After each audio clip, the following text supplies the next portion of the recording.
Hey friends, I'm Jeffrey Rickman. This is my channel PlainSpoken. On here, I try and facilitate conversations that I think are important and appropriate for Methodists broadly, and in particular, those in the Global Methodist fold. I'm a Global Methodist clergy, and I've had a number of interviews and conversations that I've hosted. And if you're watching this, usually it's probably because you think I'm not half bad at that. So if that's the case, I think you're really going to enjoy this one. Even if you don't, it's one that really needs to happen. And it's around the topic of abortion and the sanctity of human life, and how it is that we really should, in unity, witness to a world that is widely practicing this way of looking at life. I believe that we have another witness that we can lift up, but I'm not really an expert in this field. I've listened to experts and I have my own opinion, but I'm also of the mind that a lot of people are just not particularly interested in the opinions of another white guy. And I want to acknowledge that truth knows no color or gender, but even so, I knew that in order to have this conversation, it was important to have females, not just a part of it, but hopefully taking the lead in it. So to that end, I want to introduce my guests today. I was reached out to by is it Fugate or Fugate? Fugate. Fugate. Okay, so we got Nate and Holly Fugate, who are just recently joining the Global Methodist Church. They're serving in Ohio. And we have my lovely wife, Sarah Beth. I don't think we've done anything on PlainSpoken with you yet. So Sarah Beth did some reading this morning. She, of course, has her firm beliefs as well. The Fugates are, we are not co-equal here. They're very well read in this. They are very active in this. And so we're taking a learner's posture this morning. We're firm in biblical matters and matters of conscience, but the Fugates really have a lot to teach in this capacity. So Nate and Holly, thank you so much for joining us this morning. How are you feeling? We're glad to be here. Feeling good. Thank you. Nate and I agreed before the recording began that we were going to do our best to let the women take the lead. I'm going to ask questions because that's just what I do, but I really want to defer to Holly first, and then Sarah Beth pick up, and then we'll just go from there. So Holly, perhaps it'd be appropriate to start with your personal story and how it is that you came to care strongly about this issue.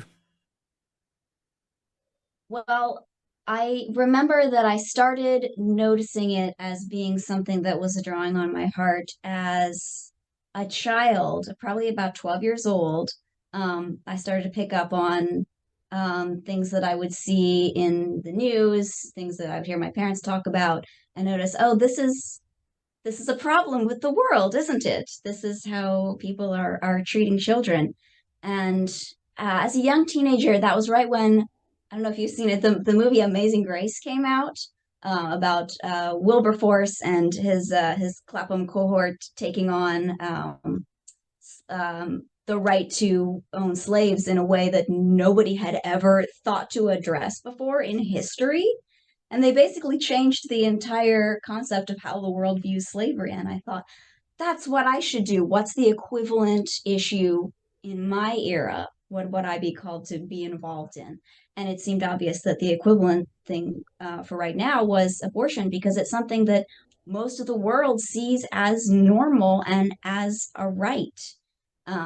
And changing the perspective on that is a monumental shift that has to be slowly changed from the ground up. So I got involved in some activity around my area, and then I helped with the pro-life club in college at Wheaton College in the Chicago area. I had the privilege of leading that club for a couple of years, and there I got connected with the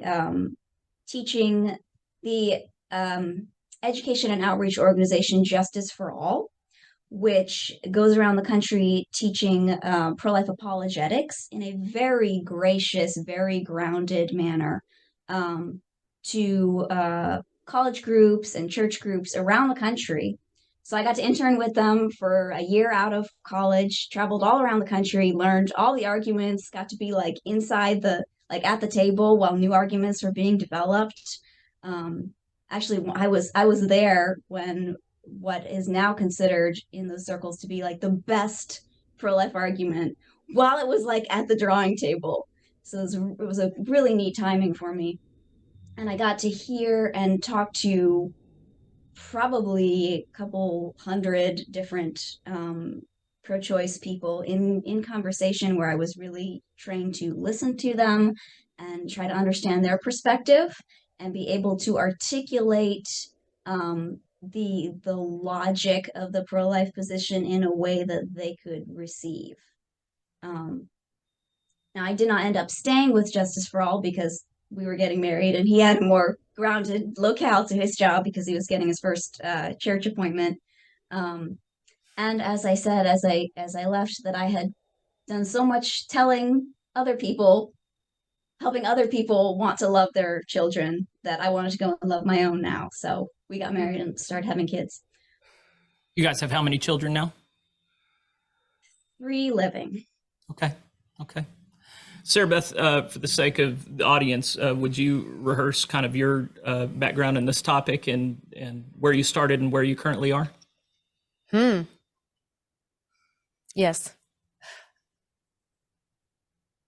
I would say that this has just been a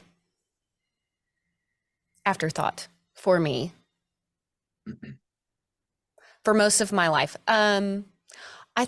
I had friends who were, and I still have acquaintances from my time in college who are very pro-choice and will hear nothing else. And yeah, I have not tried to, I've never tried to engage someone on this, in this conversation. So I don't talk about it a lot. I know my own convictions. Have they always been the same?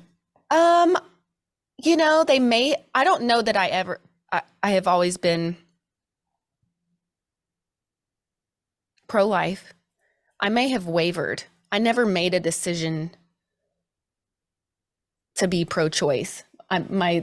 My convictions, I think, wavered for a few years, but then I came back, or So- they became firmer. I grew up liberal, where it was just a woman's right to do whatever.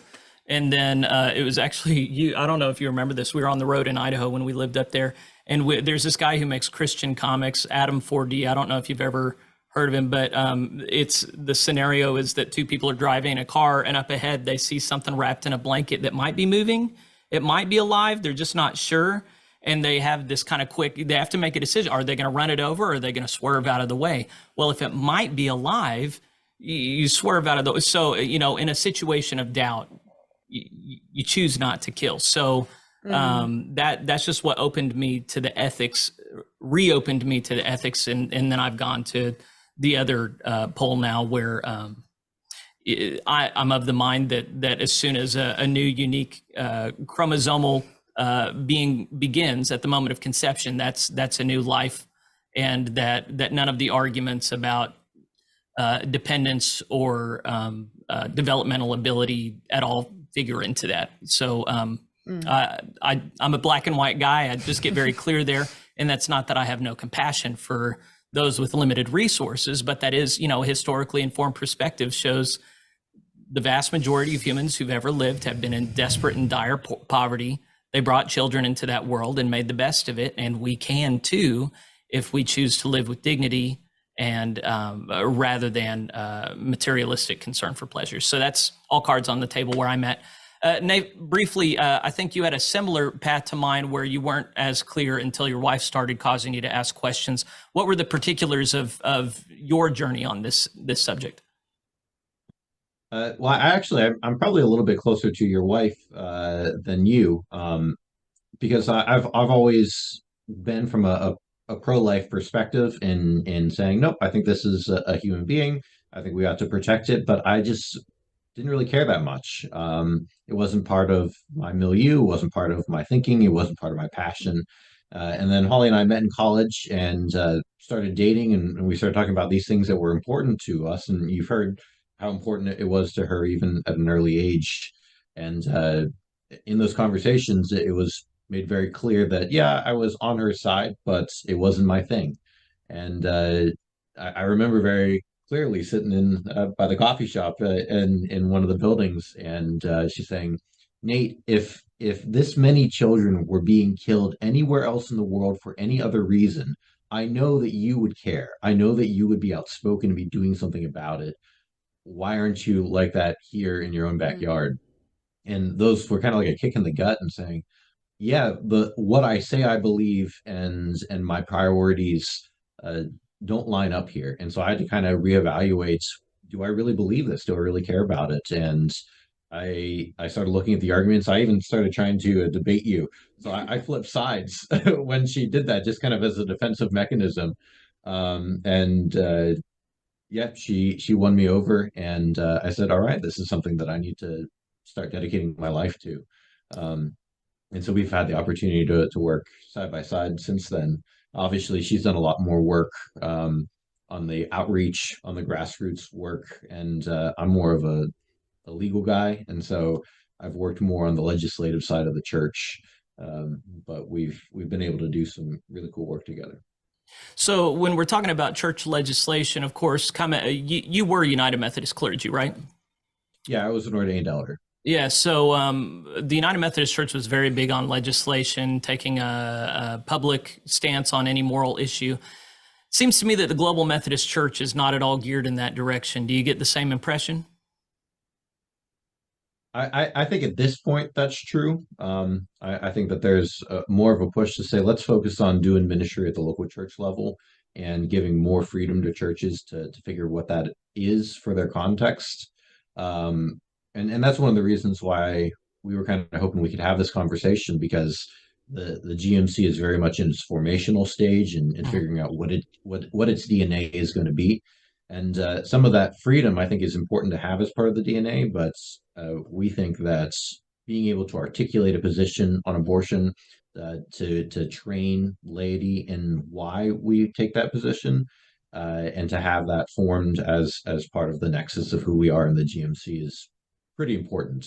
And So would I be right in understanding that the Fugates, at least, are of the mind that the Global Methodist Church probably should not aim to be a body that makes room for all positions with respect to this particular issue, but if we want to really take the right side, that is God's side on this issue, that this should be the one perspective of anyone that's associated with the Global Methodist Church is sanctity of human life, being turned off to any kind of abortive measure with very extreme exceptions. Are y'all of the mind that the GMC should stake out this as the Global Methodist position, or do you think that there should be a variety of beliefs permissible in the GMC? I'm deferring to Holly in particular on this.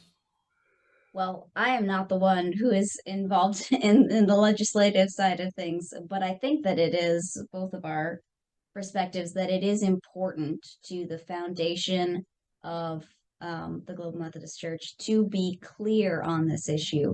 And the way that the Book of Discipline and the United Methodist Church had always phrased it left, I think, too much room for interpretation, too much room for differing perspectives. And I think that we have an opportunity now to establish that position with more clarity, being careful that we are still trying to minister to those who find themselves in difficult pregnancy situations, and those who now, especially after the Dobbs decision, are reeling from these changes in the laws, which is going to take some time to shift culturally the way people respond to that. I think we need to have some grace there for the way people are handling that. But overall, yes, I think that the Global Methodist Church needs to be clear. Life begins at conception. All human life is equally valuable. And we're going to do everything that we can to support both the mother and the child. Yeah, you wrote a piece after Dobbs. You wrote a commentary that was published by News, which very much surprised me because it was unapologetically from a pro-life perspective, in which you start off very clearly saying a number of people have the mistaken impression that the United Methodist Church's stance on abortion is somewhat open to it, when in actuality anymore. The United Methodist Church's statement on abortion is closed to the vast majority of abortions that take place. It's not ever to be used as a form of birth control, and it should only ever be entertained whenever it jeopardizes whenever the pregnancy jeopardizes the life of the mother. Are you of the mind that the United Methodist Church's language on abortion was really that confusing, such that it allowed such a wide variety of interpretations, or is it your opinion that those in charge just chose not to read it for what it plainly said, or do you think it was both? Go ahead, Holly. Well, I think that it has gotten better over time, partially through legislative work like Nate's that has helped refine the language in it. But I still think it is intentionally vague in some points, where if somebody wants it to say you can still have an abortion in this situation, they will take it to mean that. Yeah. Okay. So let's zoom out and talk about the issue more broadly. Holly, are you familiar with general stats around abortion rates in America? Any salient facts that a general audience should know that has perhaps avoided this issue and might benefit from knowing? Not statistics. I am aware though about a little bit about how the conversation has been shifting in the year since the Dobbs ruling, and some of the misinformation that's being proliferated now, especially from pro-choice angles. There's a lot of attempts at fear-mongering, essentially, and saying that there won't be life of the mother exceptions anywhere, and we're going to end up living in the world of The Handmaid's Tale, and we won't be able to get care for miscarriages, as well as the suggestion that most abortions, especially most late-term abortions, are in emergency situations or because of severe fetal anomalies, which is simply not true. Most abortions are still not in emergency situations, are still not because of any desperate situation that the woman's in. So the left side of this issue, the way that it's been responding, has been to try and push on the really extremes and make them seem more common, to try and distract from the overall perspective issue that, yeah, we're still disagreeing about whether this is a human being whose rights still trump the bodily rights that a woman has. Nate, any other particulars or general realities in the culture around us that you think a general audience should know? I think the most important thing, especially within the church, as we relate to the culture and as we relate, particularly with as Wesleyans, in focusing on both personal and social holiness, I think that this particular topic is the cornerstone of our social holiness. And I would agree with Holly in saying that I think this needs to be, we need to be clear as a church where we stand on this, because everything else that we talk about and why we care for our neighbors and who our neighbors are, and everything else that comes with the social holiness movement and wanting to care for those around us starts here. I mean, when Jesus gives the parable of the Good Samaritan, right? He purposely picks someone who the Jews would disparage, right? That they wouldn't even talk to. And we're talking about, all right, well, how do we treat people who should be the least of us, right? The most cared and protected for, which is both mothers and their children. And if we can't have a clear position on that and where we stand as a church, I think that undercuts everything else we say about what we should be doing out in society in changing the world. Because if you can't get the foundational things right, why should anything else built on that foundation be credit or have any credit to it? So I think that this is one of the most important conversations that we can have within the church right now as we're kind of building the GMC up from the ground. Yeah, the deep irony of a nation that has imagined itself at one point in history to be a city on a hill, continuing to imagine that in any sense we deserve God's favor or are even interested in it, while we have participated in a decades-long, I would call it a Holocaust against the unborn, is deeply ironic and offensive to the notion that one can please God while participating in such that we can feel entitled to God's blessings, or as though like we're even seeking the Lord when we participate in such a practice is silly in a very bad way to me. Sarah Beth, the larger context that we're in, is there any other things that you notice about the contemporary American context around sacredness of life, particularly the unborn, that you think is important to bring into this conversation? I'm reading a book right now with 2 discipleship groups that I lead by a lady named Rachel Jankovic, and she is making the case. She's making the case that what most American Christians have built their faith upon is a faulty foundation. It's not the foundation of Jesus Christ, and we need to rebuild.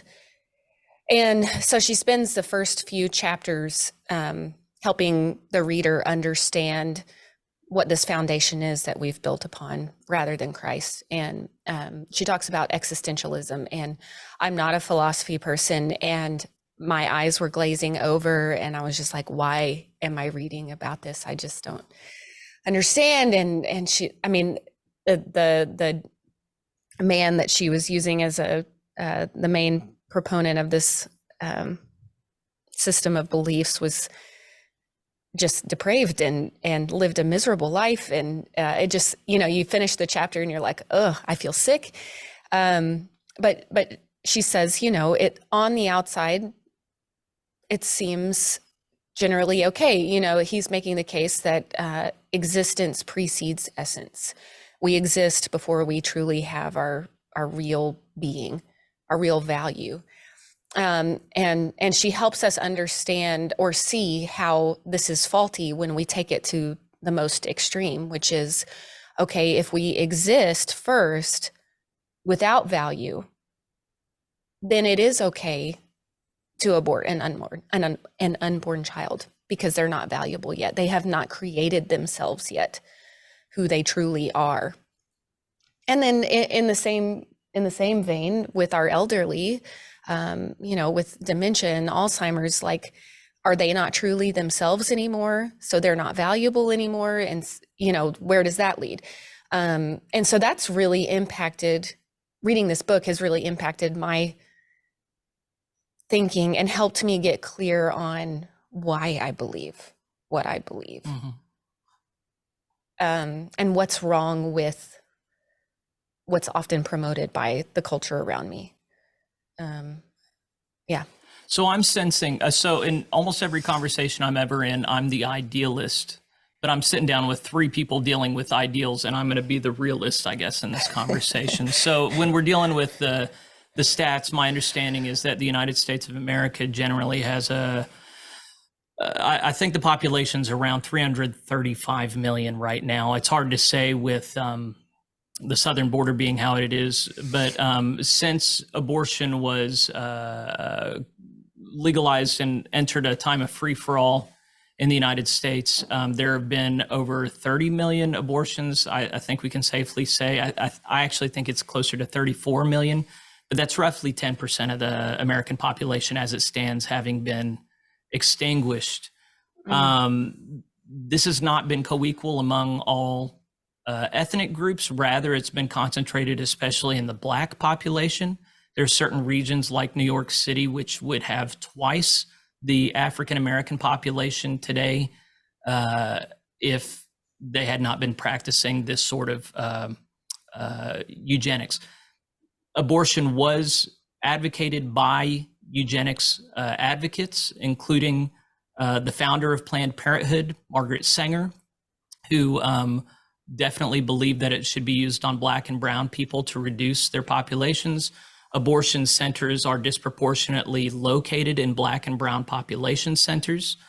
The the advocacy for abortion took place amongst great misinformation from the very beginning, citing made-up stats on how many people were seeking back alley abortions or going to other nations. Those were just made from whole cloth. There is no way that abortions were the same after legalization as before. It definitely multiplied. It's not that there were none happening before, but it's that they were multiplied greatly afterwards. Abortionists are not normal people that are concerned with women's rights and well-being. People like Kurt Gosnell are psychopaths holding on to babies' body parts.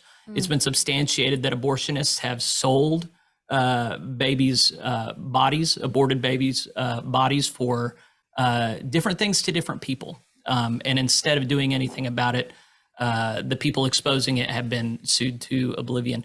It's a big, nasty, messy picture once you look into it that really cannot be justified, even from a worldly standpoint. There are a number of worldly people that start looking into it and they discover that the only way to ethically make their way through is through the framework given by Christ and his disciples. So it's weird that this issue has actually been the touchstone to cause a lot of people to come to Christ because, well, that's probably another conversation for another time. But as I'm looking at it, it's a very practical and eminently practical issue. It's not one that I've been separated from. Before I was walking rightly with Christ, I was in wrong relationship with a number of women, one of whom had me take her the next day to go get a Plan B pill, which of course causes an abortion if there was the creation of new life. And it's something I live with shame with to this day. So, this is something that impacts a number of people very personally, very intimately. As we engage in this conversation, we acknowledge, heck, a lot of people very close to us have come to different conclusions. And I at least would lovingly say the only reason to come to an opposite conclusion is if you're interested in self-justification. But I think deep down, we all know that this is morally reprehensible. And the loving thing is to come to terms with this. How do you guys respond to that? Do you think that deep down we all know that this is a morally reprehensible thing to do and the loving thing is to stop justifying it? I think we do have some instincts that should lead us to those conclusions. Yes. Like you were just talking about natural revelation being something that tells everybody through common grace that, God is God and his rule is law. Yes, I think that a lot of people should instinctively understand that the unborn is human and needs to be protected. But don't underestimate the power of generational propaganda and what we've been told now for 50 years by the country, by society, is that it is not a human being, the unborn is not a human being, or is at best like a potential human being, or your rights over your own body are more important than their rights. And if you've heard that message your entire life from every angle, of course that's what you're going to believe. And it's helpful to go into interactions or discussions about pro-choice people with a lot of grace, understanding that they're, in a sense, they're out there doing their best too with what they know, and they've been given a lot of misinformation and they've been misled a lot. And so bringing clarity with grace and truth, I think, is the best approach to being able to unburden people of some of these delusions so that we can move forward as a society and respect those lives for what they're worth.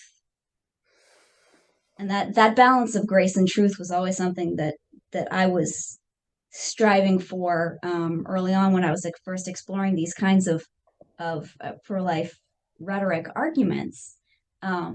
because as we know, Jesus was the embodiment, the word full of grace and truth. Mm-hmm. You have to have a balance of those two virtues in order to be able to communicate and produce things effectively. And I think a lot of times, Christians especially lean way too far on one side or the other. And we need to be able to get a good blend of those, because if you focus too far on the grace side coming into it, you get the very wishy-washy statements that kind of went into the development of the United Methodist position. And I remember hearing at like annual conferences, somebody at the microphone saying like, oh, well, we can't stop women from having abortions because these are hard situations, as though that were an entire argument. Right. Yeah. And it's not. That doesn't flesh out the issue. And yes, it's admirable that you want to be merciful to women in difficult situations, and that is Christ-like in a sense, but it's missing a lot of pieces of the puzzle. And if you go too far on the truth side, then you end up with the angry street preacher waving a sign that nobody listens to. Yeah. So neither side accomplish anything. I think we need to, use reason, one of the sides of the Wesleyan quadrilateral, and combine that with our knowledge of human rights, which is also from reason, but we also get it out of Scripture, and be able to present that tied up together in a winsome and caring method to be able to communicate to people truths that they don't want to hear because they've been told that they're not true or they're bad things. And that's a very effective thing that most Christians can learn how to do, is just learn some of the arguments so that you can bring some grace and truth to the table when it comes up in your spheres of influence. So the thing that I want to put to you, maybe it's helpful just to, you're obviously well-versed in some of the arguments. Ever since Roe v. Wade took place, one of the popular public arguments was, what's in the womb? It doesn't even resemble us. It's just a blob. It's not alive. I have a hard time believing that women ever believe that. One, because when you have a miscarriage, you see what this looks like, and the fact that if it's far along at all, it very much resembles a human being. Mm. But secondly, I've watched my wife get pregnant. We have 4 kids, and it's very hard to deny that that thing in the stomach is a living being. You can feel it hiccup. You can feel arms and legs poking. It's obviously moving and alive. You can hear the heartbeat.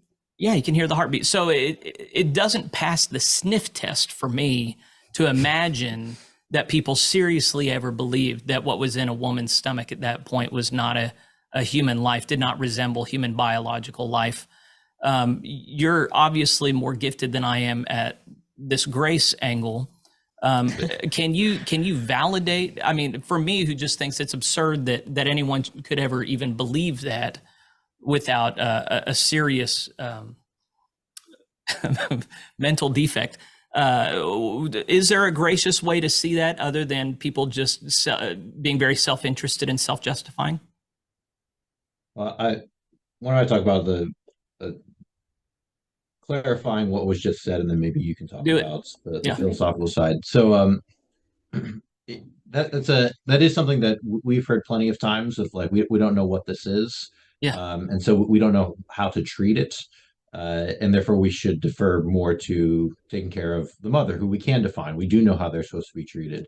But when people are saying we don't know what that is, there's kind of 2 ways that they could be talking about that. They could be talking on the biological side and saying, yep, we have no idea what that is. And that's a little bit easier of an argument earlier on, when the majority of abortions happened before 12, 15 weeks, where it doesn't look as much. It's a lot fuzzier on the details. And so they could be talking on a biological, saying we don't know what that is. And that's kind of where I hear you coming from, Jeff, and saying, well, really? Like, we don't know what it is, because science is very much on our side and saying, nope, this is clear. This is a human, part of the human species. It is alive. It is growing, right?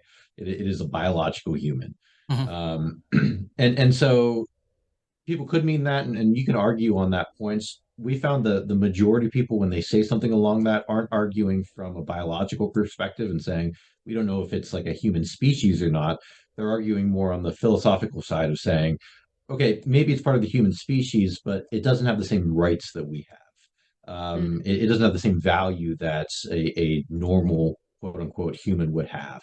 And so it's very important that we found whenever people we're talking with people about abortion is asking good questions about them and saying, well, what do you mean? Like, what exactly are you talking about? Mhm. Because so often in these conversations, we talk right past one another. Sure. Yeah. And we think that you're talking about like the biological and saying, well, how could you say this doesn't make any sense, when really they're talking on a more philosophical side. And so asking good questions and actually knowing what the other person is saying and why they're saying that is one of the foundational things in any conversation, but particularly about abortion, Right. that we need to have. So that's an important distinction, but maybe you could talk about Well, that was really on the helpful, more though. philosophical And the side. thing I would highlight about that is I lifted up a straw man caricature of an argument, and then you were able to more graciously flesh out, okay, they're not saying the ridiculous thing that you're hearing. They're actually saying they're making a moral or philosophical argument that then you can address that rather than talking past each other and going, don't you believe in science? You guys are the science people,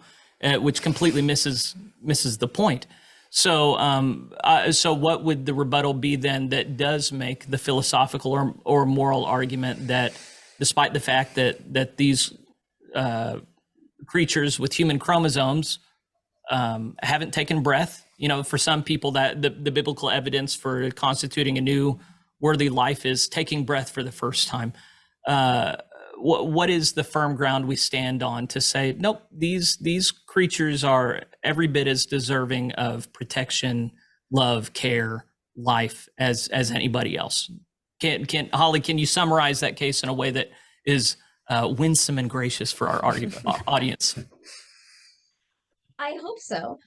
Well, this feeds directly into what has been found by those who are the most experienced with engaging in these types of conversations. Like I'm not an expert on this. I've just learned this stuff, and I've had some conversations.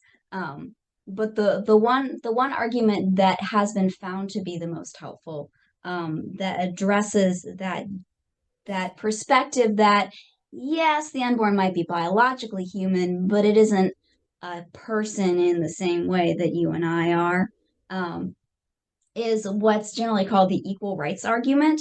And the thing that's really cool about this is most people out there, most pro-choice people out there, are in a group of folks who would like to think of themselves as proponents of equality. Mm-hmm. They believe in human rights. They believe in, equalizing things for people. They want rights for all the minority groups. Great. That's a good perspective to come from. This argument pits that desire directly against their desire to remain pro-choice and see the unborn as not human. And so they have to decide, like, am I really for equal rights? Mm-hmm.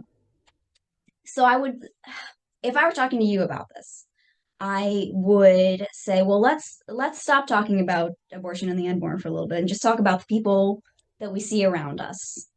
All the people in our church, all the people in our town.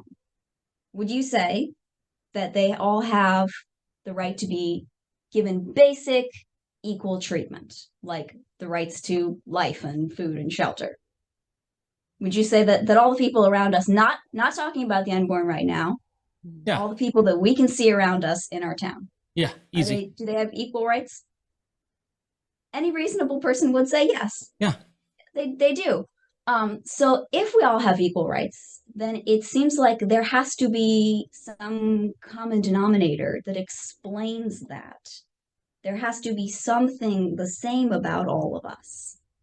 So then, obviously, the question is, well, what is the same about all of us? And that's where you can get a lot of really thoughtful answers, kind of like the book that you were describing, with the different philosophical positions on where people get their rights. And you'll get things like, well, we can all the people around us can all think. We all have the ability to think. All right? Is that a good standard by which we can judge people? Do you mean that your thinking ability level? Because then we don't have equal rights even for like all adults, because Right. some of us are just smarter than others. Oh, yeah. Unfortunate, but true.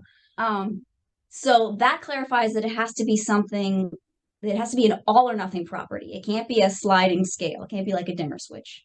You're either in the club or you're not. What gets you in the club of equal rights?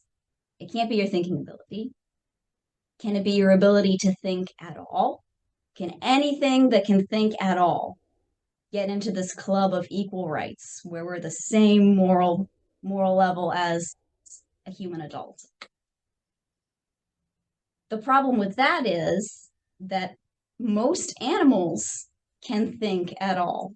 Some machines can even be described as being able to think at all. Well, then we're in a universe where we have to treat animals and machines with the same basic rights as human beings. I saw a PragerU video where a guy went to a college campus and was getting people to sign a petition in favor of protecting bald eagle eggs or something. And then he said, okay, well, the next one should be easy for you then too. Let's sign something in favor of right to life for humans. And they say, no, I'm not in favor of that at all.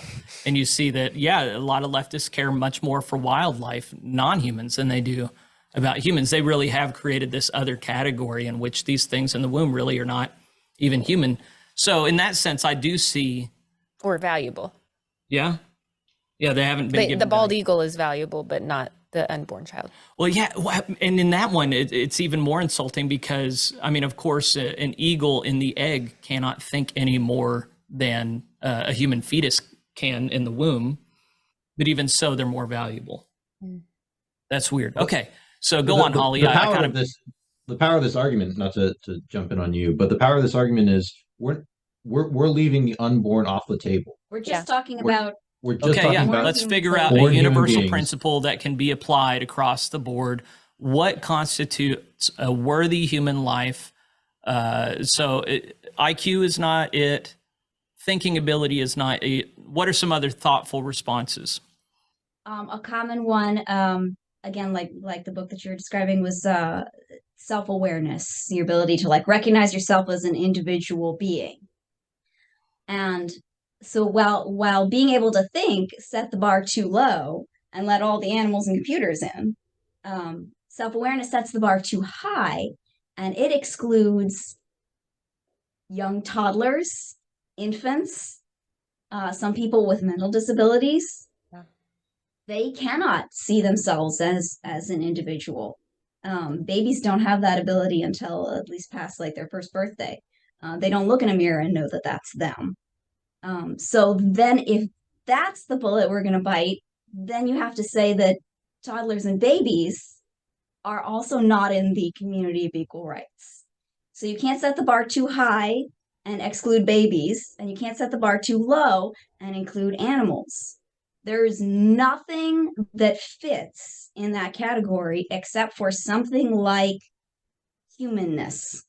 Being human at all, being of the human species. Mm-hmm. And well, if that is the thing that establishes the club of beings that deserve equal right to life, you have to include the unborn too. They have to be in that circle because they are biologically human, which you're right, most people won't disagree with when shown the science on it. Well, the political history here is that pretty much every society, whenever it gives into authoritarian impulses, decides to have this conversation about who is more or less human. And that is the preceding conversation to Holocaust. And so we're not the first society to have this conversation about which humans are deserving of rights and which aren't. We're actually fulfilling a long precedented tendency of societies that want to justify mass murder. I know that's not the winsome term for this, but we have always, the human inclination, and by that I mean sinful, human is synonymous with sinful, is to create others within the human family rather than acknowledging the image of God in all people. So the only distinction, and forgive me, this is a very crass way of putting it, but it gets the point through. The only distinction between the unborn and any other class of humans that you might otherwise kill is that you can't hear their screams when you kill them. And that's the only thing that separates them and other classes that we protect at this point. If there was someone else that we could erase without having to deal with the byproduct of it, then, well, heck, I mean, there are those things coming down the road. I'm thinking in particular of the acronym it's been given as MAID, but in Canada, medical assistance in, what's the D? It's suicide. In dying. And dying, there it is, yeah. And the rates of people who just sign up for ending themselves, we're not looking, I read an article several years ago that said, if we're looking at any other species of animal and seeing them killing their infants in gestation, we would be saying, this is a very sick population. There's some underlying thing that's going on here that's very off, that needs redress. For some reason, we can't look at our own species that way and go, something is very wrong here. We need to adjust course. This is not going well. Rather, we put all this time and energy into justifying this practice that is self-evidently heinous. So you have the patience for walking with people through this. I've seen another strategy being just finding people on the street and then showing them informational videos on the process of abortion and what it entails. And for a lot of people, just seeing the process, and they're not gratuitous videos, they're often just diagrams and stuff, but just learning about the process is often enough to turn a number of people off against it. What are some other compelling ways of thinking through these topics that you think are helpful for people who maybe haven't thought through these things very much? Well, I'm glad that you mentioned the difference of killing the unborn versus anybody else. You say the main difference is you can't hear their screams, which is true. I think another crucial difference that makes it feel entirely different for many people is the fact that they are inside another person. Mm-hmm. And there is no other minority group that's been oppressed, that's been dependent on other people in that way. And this sense that the general population has right now, this overall good sense of wanting equality and wanting human rights, sees the unborn, sees the woman, and sees a conflict of rights going on. And we have to parse out, well, whose rights win out in that situation? Because the woman may claim, yes, it is a human being. Mm-hmm. Yes, it is in the Club of Equal Rights. Yes, if it was anywhere else, I wouldn't have the right to kill it. But my body is sacred, and what I do with it should be my only choice, only my choice. And that type of argument, that type of perspective is the one that's becoming more and more common over the last few years. Because it is the strongest type of pro-choice argument, bodily rights arguments, to say, yeah, sure, we'll give you that it's human, we'll give you that it has rights. I can kill it anyway because it's in my body. Mm. And those the implicit thing being my rights trump this baby's rights. Exactly. Which is a Nietzschean argument in that it is, I am stronger and mightier, right? It's based on strength and ability, right? It might be in some cases. Okay. I don't know if it always matters exactly why they think that, just that they think that they can do whatever they want with their body, even if it were to harm somebody else. Okay. And even that perspective splits up into two kind of categories, one of which was what I was describing in the article. It's called the sovereign zone argument, which is just basically the idea that my body is a sovereign zone. I'm the boss of it. I can do whatever I want with anything that's in it. I can eat what I want and sleep when I want and do what I want with my arms and legs. Oh, I hate that argument. Our kids learn from a catechism. The very first question is, what is our only hope in life and death? And the answer is that we are not our own, but belong to God. So that is question number one. This is at the very start of Christian theology as we're instructing our kids is these bodies are not ours. If you read 1 Corinthians, it's very clear. You were bought at a price. You are not your own. You do not have the Holy Spirit. Yeah. Yeah. So, okay. I rebuke this. That is Go a ahead grace with to it. understand that most secular people on the street Yes. will not be at that level of No, understanding. yes. that Okay. We're area. talking Well, about and- second. My concern is, as we're having this conversation, I'm going, of course, ungodly people are going to kill their babies. You know, of course, this is what's going to make sense to them. My concern is within the household of God, the people who find that course of action to be at all acceptable. You're having patience not only for people within the household of God, but even outside of the church. You are engaging in a conversation in which you think reason, philosophy, basic ethics can prevail against this ethos. So I admire you very much for that. Keep And that's going. I something to- derailed. Go ahead, Nate. Sorry. Well, and that's something to note about everything that Holly and I kind of put forward as arguments. We haven't actually referenced the scripture. We haven't referenced God. We haven't referenced anything on the spiritual side. Obviously, if we're talking within someone within the church, you can use those things. Mhm. You can appeal to the authority of scripture and theology because that person respects those sources of authority. But we also recognize that not everybody who we talk to is going to recognize those senses, those authority positions, and so we've kind of worked within these arguments to boil down to say, all right, if we had no Bible, we had nothing else. Let's just say, what does this person agree with? Where's the common ground that we can find, and let's go from there. And so that's why we use reason and say, all right, do we agree that there is such a thing as equal rights? Yes, great. That's common ground. Let's work from there. Do we agree that it applies to everyone that we see in our neighborhood? Yes, we agree. All right, let's work from there. Instead of trying to say, I believe this, and even though I know it's true, which Mhm. I do, Yes. everything that you said, I believe, I agree with that catechism. That's not going to change anybody's minds. No, who yeah, you're isn't right. already Yeah. in agreement with that. Yeah, Christians are And you might- known for entering a conversation with, oh, I feel strongly about this, so you must give in to me. And that is a fundamentally flawed way of being in a relationship with other people. So you guys are totally right to start from common ground. And it's not that we can't share a world with people who don't share our convictions. It's that we have to share the world with them. And so can we negotiate the terms of that sharing? And for you folks in particular, yeah, we have to negotiate that. So this is what that negotiation looks like. You're making this argument of bodily autonomy, or what was the term? It involves sovereignty. Yeah.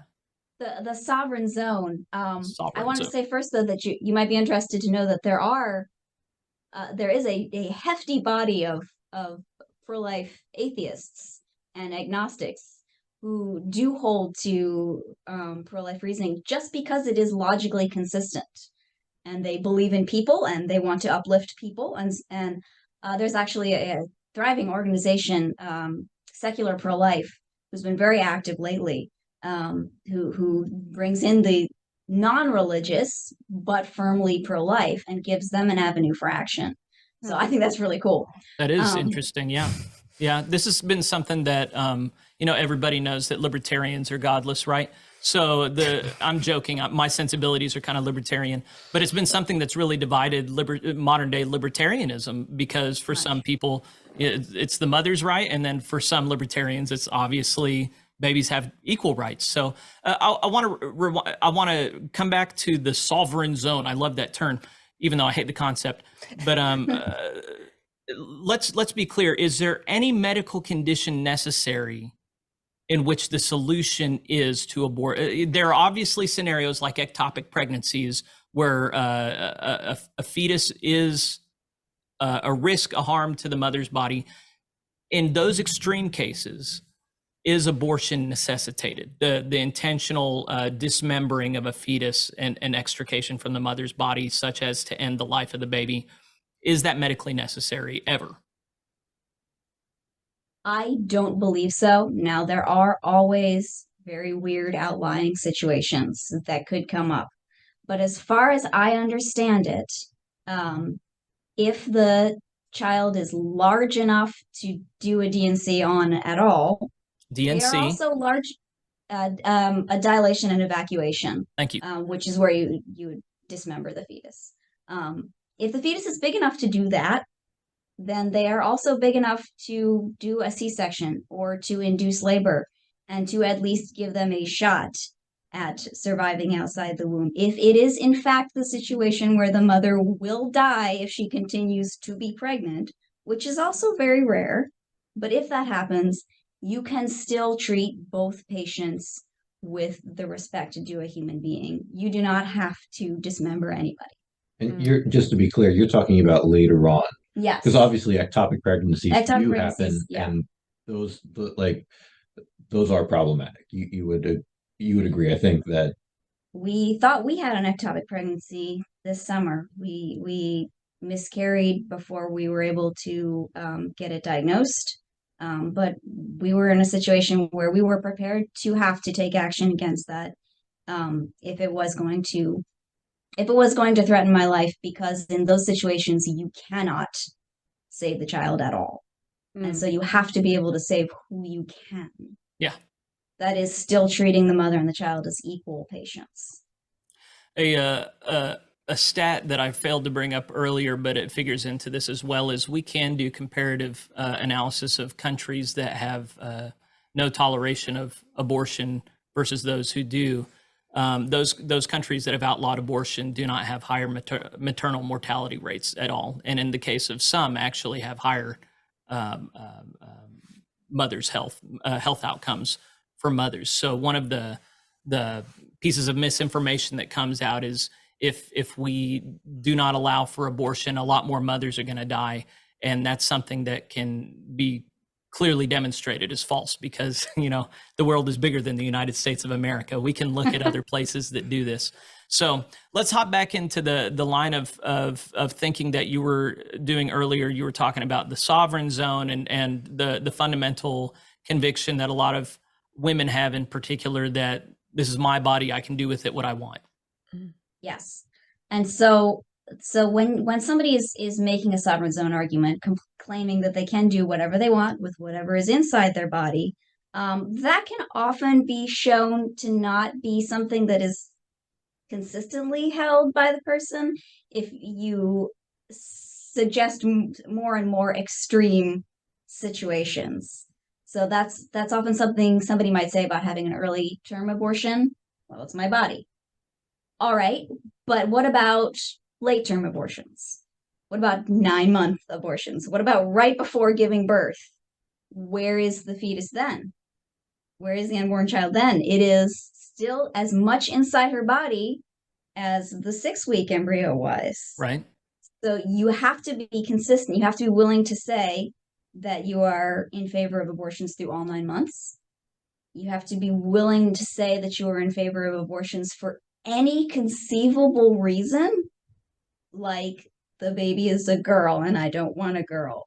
Oh, yeah. Or the baby is a race that I don't want to have this baby. See, and that sounds Nobody wants to bite silly. that bullet. That sounds really silly to some people until you learn about Chinese demographics, where they have controlled the population very intentionally, and the female population is underrepresented, and the huge demographic strain that puts on a country.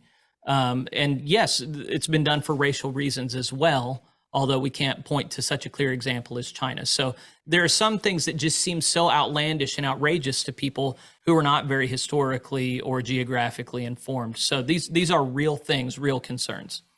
They are, but they're not things that the average American has their conscience attuned to. Right. So it would sound strange to them, and because they are used to hearing about women's rights and rights for racial minorities, they would be quick to resonate with, oh no, you can't kill a baby just because he's Black. You can't kill a baby just because she's a girl.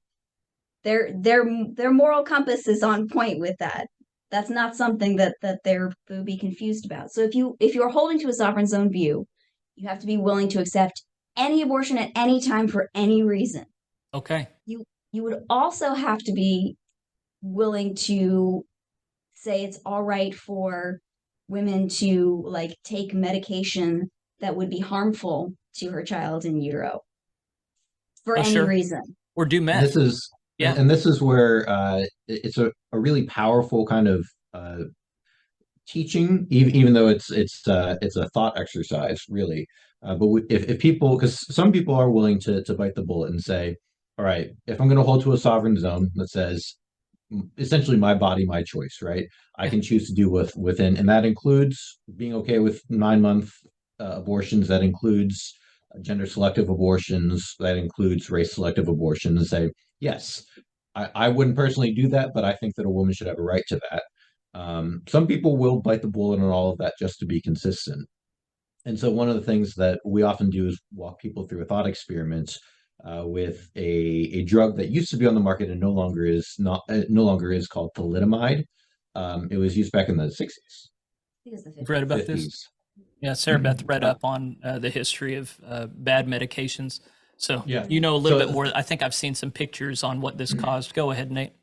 But yeah, to fill in your audience of what thalidomide was, it was a morning sickness medication that was put out onto the market, and then unfortunately too late, the medical community came to the realization that this medication actually caused severe fetal deformities. Yeah. The children were being born without arms and legs because their mother took that without knowing it, right? Right, of They course. took it just to care for it. They thought it was safe, and it was not.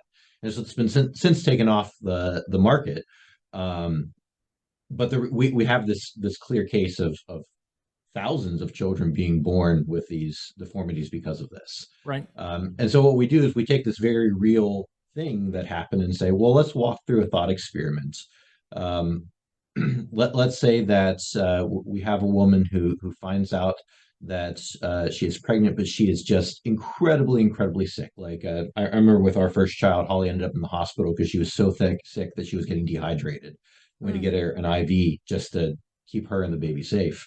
So she's just so sick and nothing is working. Should she be allowed to take something like thalidomide with the understanding that it could and very possibly would deform her child? And so, because again, it's sovereign zone, should she be allowed to put in her body what she wants? And some people will at that point say, no, that's too much. You can't do that, with the understanding that this very well would be a likely outcome. And it's like, well, then that seems to undercut your sovereign zone argument. But some people will even bite that bullet. And so we take it even a step further and say, all right, let's suppose that this woman takes thalidomide, gives birth to her child, and it has deformities.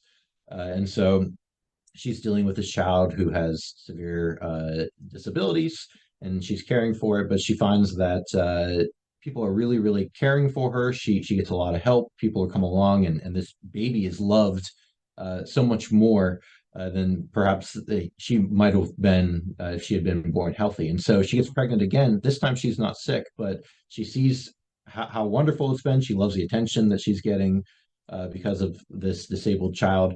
Let's say that she wants to take thalidomide to purposely deform this child. She wants to. This is a crazy child. situation. We're going to crazy town. Nobody would do this. Nobody would do this. But this is Okay. a thought experiment, right? This is insane, but let's do it. And say, well, let's say that she wanted to purposely deform her child. Should she be allowed to do that? And at this point, most people are like, well, absolutely not, right? Because again, it's crazy. No one would think this. You would have to be really messed up in the head to want to do this to your child. But again, it goes against the sovereign zone. If the sovereign zone argument is, I can do what, it's my body, my choice, then logically speaking, you should be okay with this woman doing that for that reason. And this is why we think the thalidomide argument is so powerful, is because with this milieu of abortion being just okay, people's moral compass is kind of messed up. But when it comes to like disfiguring children, people's moral compass are pretty well set on that. And so we put people in the uncomfortable position of arguing that it is not okay to disform your child, but it is okay to dismember them. Ooh, You can't Ooh. sit with that. That's a very uncomfortable place to be. Well, and that's I can't help but draw the parallel with all these parents that are okay with transing their kids now and putting them on hormone blockers and then deforming their testicles. I mean, it's still not a statistically significant, but it's a statistically growing phenomenon. And yeah, it does seem as though this whole abortion thing has warped and metastasized and is spreading to other conversations with parents willing to. I bought this book, I haven't read it yet, called Them Before Us, and showing how the Western project for the last several decades has been parents putting themselves first and using their children as a means to satisfying their own happiness, which as a culture, it seems to me pretty plainly that we have been doing that and continue to try and justify that. So abortion is one side of that, but there are a number of other ways in which it's transpired. We shouldn't spread out, though. We should stay focused on abortion. I'm correcting myself here, and you guys, yeah, he needs to correct himself. I know that there are some practical things that people can do if they're won over by this argument, or if they're already on the same side and they've just been listening for support and Encouragement. Encouragement. So. We will end with things that anyone listening can do, organizations that can support. But I think it is important, who knows if we're going to have this conversation again. You guys are much more attuned to what the conversation in America currently looks like and where you anticipate it's going and what it is that people need to think about and hear. And let's not be particular about the Global Methodist Church, but as we're just thinking about the American audience more broadly, post-Christian, is there anything else? We've kind of walked through basic philosophy, basic ethics of standards that can be upheld to apply human rights. So either you just give up on human rights altogether and it's a Darwinian competition of the fittest, do whatever you want as long as you can get away with it legally, or there is a human rights principle at stake that you guys sit pretty firmly on, protects unborn life. Are there any arguments to what you've lifted up here so far that abortion advocates could level that we should go ahead and anticipate and dismantle as well, so they're just left with nothing? There is one more bodily rights argument that I think we would be remiss to leave out because it is growing in popularity. Okay. And I can respond to it in about a minute, so it won't take much of our time. Yeah, we're not in any hurry. The other sovereign zone argument that is very common is called the right to refuse argument. And this is different from the sovereign zone in that it's simply saying, I don't have to give life support to another person with my body. I can say no to that. I'm not obligated to help in those circumstances. And there are all kinds of wacky thought experiments that you could go into, but it boils down to being very, very simple. Even in situations of pregnancy from rape, which is very tragic, but it certainly does happen. And I want to note on the side that it's something that people should be extremely sensitive to should it come up in conversations. We never want to come across as though we do not care about rape victims or that rape isn't a serious tragedy. But if that is clear, that even if somebody's concerned about a situation of a pregnancy in the case of rape, and saying, well, I didn't even consent to the creation of this child. I have no involvement in that. I do not assent to my body being used in this way. The basic way to counter that is to look at the fact that your options are not you do not have the right to refuse option. You can't just say, I'm not going to help this person. You can only help or violently kill. Pregnancy is this weird dependent situation that nobody else is ever in with another human being, which is why the thought experiments can get really weird, is that you are never in a position where you can simply say, I just don't consent to help them. You have to either help them by maintaining the pregnancy until you can hand off the baby to somebody else, or you can violently kill the baby. There's no neutral path. Yeah, you can't. A woman, as amazing as a woman's body is, she can't just close off all the things connected to the baby and let it suffocate and die, as reprehensible as that also would be to me. Right. It's still not something That that's would be. possible. It's simply advocating for a non-violent solution. Yeah. Which most people can get on board with. Most people are in favor of non-violent solutions. Mm-hmm. But there is no non-violent way to end a pregnancy. That's a good one-liner. You guys have some good one-liners. I like it. What was the one before about dismemberment? That we're against deforming, but not against dismemberment. What, you said it better than me.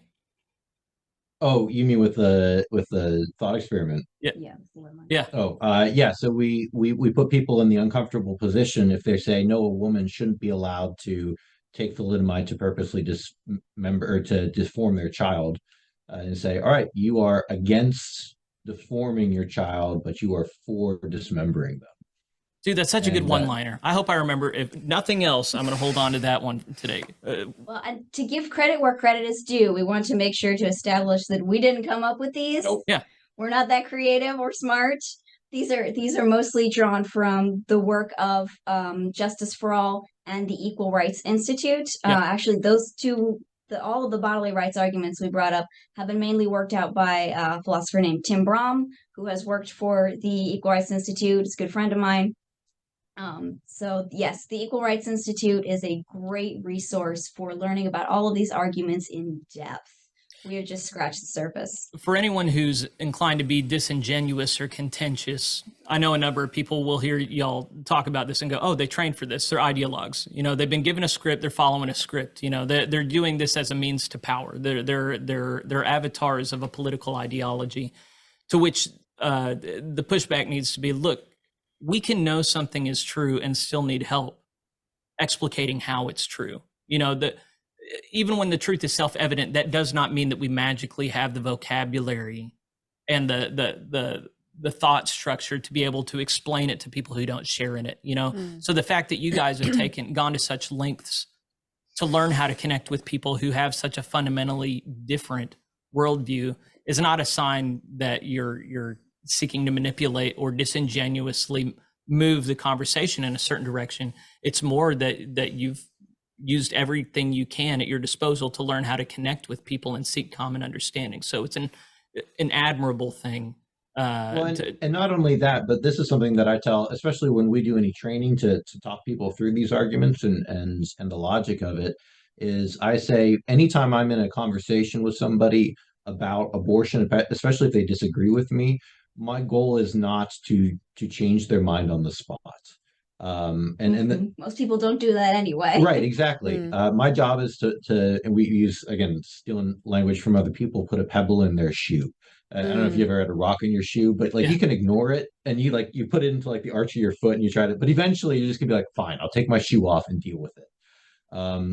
And that's our goal, because especially for deeply held views, again, treating people as we would want to be treated. If I had a very core belief, whether that's like my belief in Jesus as Lord, or that's my belief in the sanctity of unborn life, if someone presented me arguments that refuted that's like even I couldn't have answers for, and I said, I don't know how to respond to that, the chances of me just falling on my knees and saying, I repent of my foolish ways and I believe you, is like almost zero. What am I going to do? I'm going to go back. I'm going to talk to my mentors and my pastors and my friends and my wife and say, I don't know what to do with this. Help me. And so the chances of us just making converts on the spot is unfeasible in a lot of ways. And so we say, no, our job is to be faithful. This is what I believe. This is why I believe it. I'm going to articulate it with truth and grace. And I'm going to trust Jesus to continue to work grace in your life as well, just like he does in mine. And whenever you kind of have that perspective, it takes a lot of the pressure off, and saying, no, my job is just to be a good ambassador. It's not to force down anything. It's not my will to power. It's just me trusting that, no, I think I have the truth here and the truth will prevail. Yeah, the will to power is a distinctly Nietzschean phrase that's very much focused on bowling people over, bulldozing people with the strength of my position or personality. And the fact that you have this conversation in a decidedly anti-Nietzschean fashion, an invitational and critical thinking, conscientious matter, it makes the case as well. You know, it's not just that we have the conversation; it's how we have the conversation that matters. Which is, you know, y'all wrote me a couple months ago, and I was reluctant to do it because my spirit is not in a winsome or gracious place about it. I'm regularly just appalled at where our society is about it, and I've questioned how helpful I could be in the midst of such a conversation. So I appreciate you guys bearing with me as I'm a bit more raw and perhaps not helpful with it, but I think you guys are really helpful. I couldn't help but be curious earlier, Holly, when you were talking about being in the room with a collaboration where y'all came up with a new argument that was just fantastic. I want to know the particulars of that. Do you remember what I'm talking about? Yeah, that was the equal rights argument. Okay. I happened Okay. to be The there equal while they rights were being, developing. you believe that all humans should have equal rights. So what constitutes a human being? What grounds the equal rights that we all born human beings obviously have? Yeah. It can only Okay, be something so- like humanness. Very cool. Okay. So I feel like I've heard that argument several times. That must have been It's several gotten years ago that around, you came up yeah. with this. Cool. Yeah, so what year was that? It was 2013. Okay. So when you have that conversation in a religious setting, of course, the theological grounding for one deserving of equal rights is the imago Dei, one made in Yes. God's image. Is there any consensus on what constitutes the imago Dei, like what it is that must be in place in order for one to be an imager of God? I think having the sense of the Imago Dei being something that exists certainly helps make that kind of argument more strongly within the Christian sphere. Mhm. I have thought about that too, whether there is any one thing that can establish precisely what the Imago Dei is. Yeah. I don't think we're going to get any closer than just the humanness, that it is something beyond our understanding. I don't know if Nate has a more theologically informed perspective on that. Well, I would just inverse the question, right? So the question is, well, where does our equal rights come from? Well, we say it's from being human, right? And I agree that I think that the being made in the image of God is the humanness, right? Those are one and the same. If you're going to argue those aren't the same, The burden of proof is on you. right now you're okay. So what is it, right? Is it Yeah. your breath? Does that mean people on ventilators like aren't in the image of God, right? Yeah, they've suddenly lost the image of God. Okay. Right. It seems silly, and so that's the only thing that because we agree that it's our humanness, the fact that we're part of this God's act of creation and making Adam and Eve is that. Yeah. And if you want to argue otherwise, then I would love to hear your arguments on that. It is an itch I can't help but scratch, you know, when trying to constitute the imago Dei as over against other organisms. You know, what is it that makes humans in particular so special? I do want to get more particular than an appeal to a self-referential humanness, but it is a slippery thing. I mean, at this point, I'm inclined to say anything with the right chromosomal structure that only makes sense with it. But you know, of course, the scriptures don't even speak to chromosomes, so it's a tough ground. Anyway, we don't have to figure it all out today, and maybe that's besides the point. But I do, you know, anytime I'm poking holes in one thing, I want to be able to show how my side is better. But I think at the end of the day, I'm still coming back to this metaphor of something wrapped up in the middle of the road that you can't tell if it's alive or not. If your response is, run it over, who cares? Then there's something fundamentally wrong with that position. I just don't know if I want to live in a world where that's the disposition of other humans, is to just eliminate things that they don't understand or fully know. I just think that goes in a number of directions that are just really upsetting. Sarah Beth, you've largely been just hanging out. How do you think you're going to reflect on this whole conversation later? Well, I'm just sitting here reflecting on like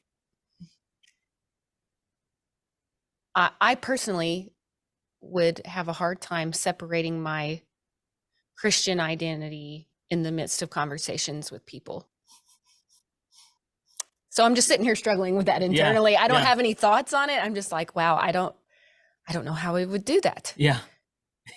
Like if I can't appeal to what is our only hope in life and death, that we are not our own, but we belong to God, like I'm lost. And so I appreciate people like you who are more gracious than I am and can have conversations with people who don't, look to Christ as Lord and help them or seek common ground with them. Well, Yeah, let both me of us encourage you were- that. Sorry. No, you. I didn't know you were going to talk. Go ahead, Holly. I just want to encourage you that the types of conversations that use these kind of arguments can absolutely build a framework, build a rapport, and get you to the mental point where it is easier to share your faith than it would have been if you hadn't already talked about these other things. So it's not as though we leave our faith at the door. Mm-hmm. It's definitely there informing what we say, and often you can find a tactful way to work it in a way that's suddenly more effective. Yeah, we should work on that. And next time we talk about evangelism, I can say, look, if talking about Jesus is really uncomfortable for you, just talk about abortion first, and then you can get into Jesus. I'm glad you knew that was kind of a joke, but I think that's right. Connecting on meaningful things that people don't necessarily have the same reactive defensiveness to. Although abortion and religion are just right up there together, aren't they? Golly. Mm-hmm. Well, who do we want to plug as people are listening to this and thinking through it? If somebody is wanting to kind of make their own individual, I think some people just go, well, I need to vote the right way, and I need to, just hate on people who disagree with me. No, there's a lot of things that you can do on the ground that actually impact the world that we live in with respect to the sanctity of human life. What are some specific things that you guys would encourage? Do a couple things before you do the NADC. Yeah, I think you should. Well, so for one thing, obviously we're big proponents of knowing the arguments. Learn some arguments and practice being able to express them so that when it does come up with your pro-choice friends or with the well-meaning church person who doesn't understand anything about, like, the biology of the unborn, for instance, you can be of aid there. You can bring some clarity to the conversation, because as I said before, there's a lot of misinformation out there right now. There's a lot of fear mongering. So if you can familiarize yourself with the arguments, also familiarize yourself with the laws, especially in your area, again, to help bring clarity. Mm-hmm.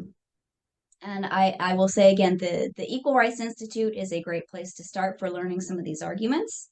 They have a good online presence. They even have a wonderful TikTok presence, which was a surprise to them, but they have a huge following on TikTok where they teach the arguments in little snippet videos. Interesting. I would also recommend familiarizing yourself with whatever your local pregnancy resource center is, Right, and get to know what their services are, so that you can more effectively steer somebody in that direction. If you encounter somebody in a crisis pregnancy situation who might not know or might not feel comfortable going there by themselves, you can help move them to where they can get more assistance and support that institution. If your church is not actively giving resources, whether that's in the form of monetary donations or advertisement or donations of clothes and diapers and things like that, that should be right now. To, like, this week, you need to get that going. Because again, if we're truly going to be saying we're doing this out of a love of life and a care for others as social holiness, you can't be doing one without the other. And so if your church is not doing that, even if it's a small amount, if you're not doing that, even if it's just a small amount, I think that every Christian should be using the resources and time that they have available to be taking care of institutions like that. Sorry to interrupt. No, that's not what I wanted to say. That was great. Do you want to talk about Ear Eyes online stuff? Oh yeah, well, just the fact that the Equal Rights Institute has a very fleshed out curriculum, both for adult groups, and I believe their high school curriculum is done now. So that can help ground even younger people in very clear thinking on this issue to help combat the milieu of lies that are out there and counter perspectives. And so it's all online. It's in video chunks, and you kind of work at it as like a small group, listening through it, talking through it, practicing the material, and they make that really, really accessible for especially churches to get their hands on and use as part of the church structure. One of the organizations I know you support deals with the moral issue of, so we, in our context today, fertility rates are dropping. A lot of people have a hard time conceiving. In vitro fertilization is a method that was developed and has been perfected over time that requires getting a number of gametes from the male and female and fertilizing many of them, but then choosing one or two of them to bring to gestation. And then sometimes they're thrown out, and then sometimes they're frozen ostensibly to be used later. I should say on the front end, I just find IVF really problematic in a world where so many children need to be adopted. I just don't see much of a good reason for it. Children that have already been born and need loving homes. But even so, we're living in a world where tons and tons of fertilized eggs are just sitting. And so I wasn't even aware that there was an organization working with those until I learned about you guys actually working. So tell us about that. Go ahead, I'll jump in. I'm really excited about this because this is something that I didn't even know existed until I met Holly. And I've kind of got all on board with it because I think it's amazing. But yeah, like you said, with IVFs, they don't require fertilization of lots and lots of embryos. But the cost of IVF kind of precludes that being done because it's so expensive. You want the highest chance of getting pregnant, and so they will fertilize the most that they can, and then choose the healthiest ones for implantation, and save some in case the family wants to have children later on as well. And so what happens with these frozen embryos that are saved for later? Some families get to a point where they say, nope, we're done having children. We've got leftover ones. What do we do with them? And so, yeah, lots of them do get discarded. And that's something that we would like to see an end to, because, again, we believe that they have the equal right to life as any other human being. But until that happens, there are organizations, and the one that we worked with was the NEDC, the National Embryo Donation Center in Knoxville, Tennessee. And what families can do is they can actually adopt these embryos, have them inserted into a woman's uterus, just like you would with IVF, without creating additional embryos.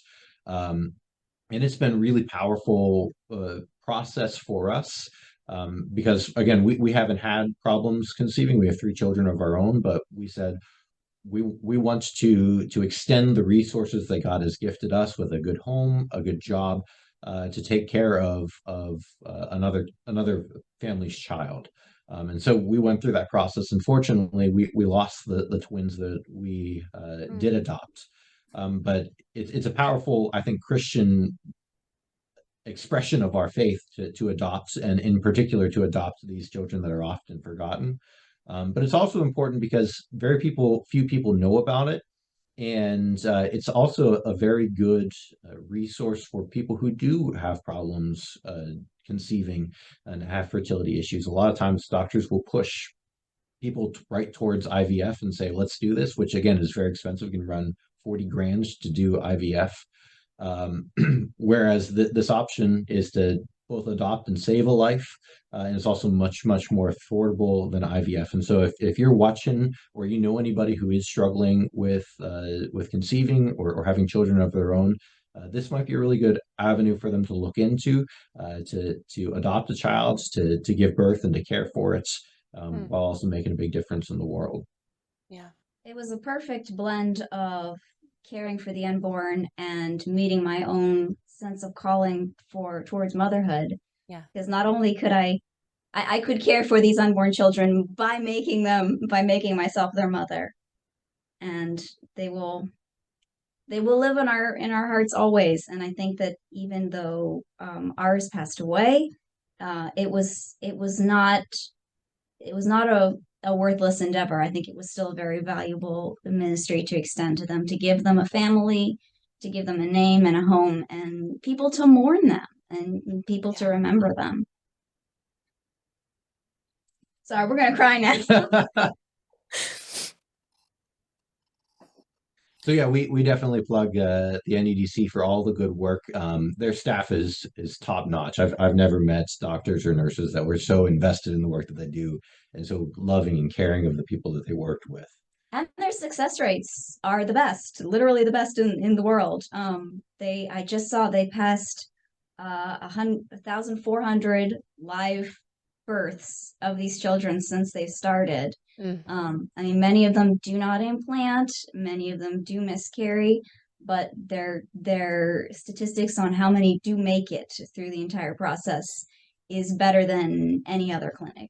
And I think they just broke a record recently of oh yes, last year the longest frozen embryos to make it to being born had been frozen for 30 years. Oh my. Wow. So that was in national news. Our doctor was on TV talking about these 30-year-old babies. It was amazing. That was No, like it's really the month incredible. before we went in. It's incredible to live in a time where science is advancing so much and you see amazing good things like that. And then you see the creation of artificial wombs and the prospect of children actually being made outside of a connection to a biological mother, which I just also find horrendous. You know, it's just, you know, technology makes so many wonderful things possible and so many awful things possible. And, you know, I love the prospect of sharing the world well with non-believers and coming up with good terms on which to operate. And then most of the time I'm just going, Jesus, just come now. It's only going to get worse, you know. But I certainly admire and appreciate folks like you who practice what you preach and have the integrity to align your lives with what you believe rather than avoiding it. Just on a pastoral note, earlier, I don't remember exactly how it came up, but the notion was that a lot of people just want to lean away from this because it was on the floor of annual conference, someone said, you know, we really shouldn't speak to this because it's just a really hard issue. And I think that's a huge cop-out. I think that if the church can't address the hardest issues, then what are we here for? You know, we are the most important thing in life. What Christ has done in the world is the most important thing in the world. It reorients everything. And if that doesn't compel us to enter into the hardest conversations, then I think that that's evidence of a counterfeit faith.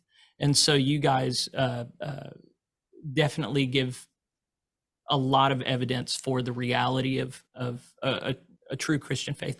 And I just want to thank you for seeking me out for this conversation and for being willing to put your names and faces on the front end of this issue for Methodists in particular. We will be watching the Global Methodist Church for the ways in which it can, should, might take a stand for the unborn. And of course, as clergy couples, we'll be doing our best to serve the GMC with all that we've got in hopes that it will be what this culture needs to turn itself around and help our country turn itself around and our world. So any closing thoughts you guys would like to offer to our audience before we call a close to this?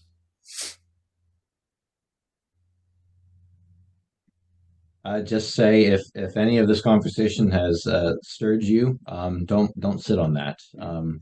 Do some research, do some work. I think that stirring that you feel in your chest is the working of God's Spirit, and so don't get in the way of that. The opportunities are out there. Take some. Yeah. Well, God bless the Fugates in your ministry. And I know Sarah Beth and I are just really glad we had this conversation with y'all this morning, and we look forward to shared ministry in the future. Friends, we thank you for joining us on the PlainSpoken podcast. It's an operation put together by a hick in a tiny no-name town in Oklahoma, but we talk about big things, and I'm just so glad to have people who are interested in big, meaningful things.